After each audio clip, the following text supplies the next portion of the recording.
Hello, and welcome to our home installment of MHS News. I'm your host, Evan Murray. Let's get into it. Today we'll be covering multiple stories that happened during quarantine that you may not have heard of, that have been overshadowed by COVID-19. First up, we'll be discussing the bleaching of the Australian Great Barrier Reef. Second, we'll be discussing the asteroid flyby.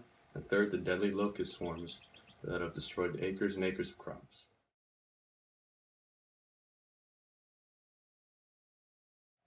Our first story is about the mass bleaching of Australia's Great Barrier Reef for the third time in just 5 years.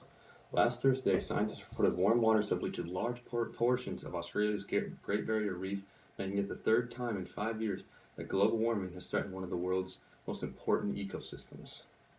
Mass bleaching also occurred in 2016 and 2017 as a result of warm waters placing stress on the coral, which causes it to lose its color and weaken over time. Scientists said the Great Barrier Reef remains comprised from heat stress that occurred last summer and during the warmer than usual months of February and March.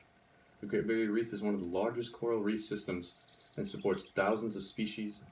And if this bleaching continues, the coral reef could be gone by 2050.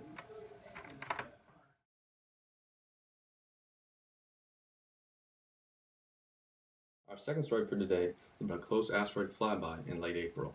An asteroid that was sized between 1 and 2.5 miles wide flew by Earth in late April. The asteroid passed closest to Earth on April 29, 2020. It passed at some 4 million miles, or about 16 times the Earth to Moon distance away from the Earth. It's moving about 20,000 miles per hour. It's the biggest asteroid to fly by Earth this year that we know of so far, and its closest approach was about 5 a.m. If it had collided with the Earth, though, it would have been large enough to cause global effects, according to NASA. The asteroid was first spotted in 1998 and now again in 2020.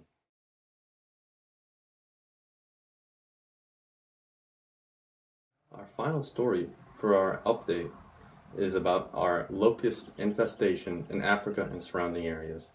The UN's Food and Agricultural Organizations warned that these swarms of hundreds of billions of locusts that were forming in the Horn of Africa and started to migrate from there. These deadly locusts have since moved through the Arabian Peninsula and South Africa, where they are threatening the food supplies all across the region.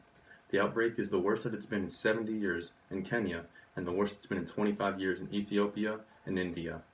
These locusts are capable of moving more than 100 miles a day, and with billions of them, they are able to sweep across the countries and quickly and easily.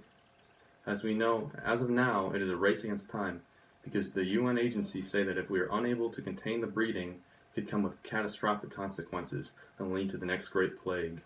The most effective way so far of dealing with these locusts is using planes and pesticides, but for countries such as Kenya, they only have 7 operational planes against billions of these creatures, which is making virtually no impact. With COVID-19 and these locust swarms coming into full effect, some countries and even the world may be in. These have been our stories for today. I hope everyone's staying safe during quarantine, and have a good summer. Peace.